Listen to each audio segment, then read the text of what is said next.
Number 10। दोस्तों, एक मरतबा हटक यूनिवर्सिटी में खिताब करते हुए इमरान खान साहब अपना किस्सा बताने लगे। उनकी तीसरी शादी की कितनी बड़ी हेडलाइन बनी हुई थी। सुबह निकला, एक्सरसाइज करके घर वापस आया तो मैंने अपना मोबाइल देखा। मोबाइल के ऊपर मैसेजेस व्हाट्सएप आए हुए हैं, प्लीज कॉल। हैरानी, क्या हो गया? कोई मुलाजिम आया, उससे कहा जी फलाने फलाने पार्टी के लोगों ने कॉल किया अर्जेंट।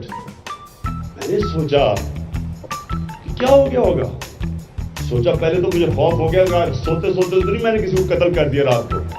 फिर मैंने सोचा कि कोई मौजा ना हो गया हो।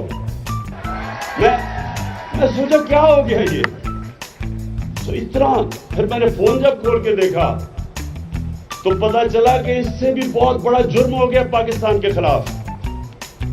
नेशनल क्राइसिस हो गया है कि इमरान खान ने शादी का रिश्ता मांग लिया।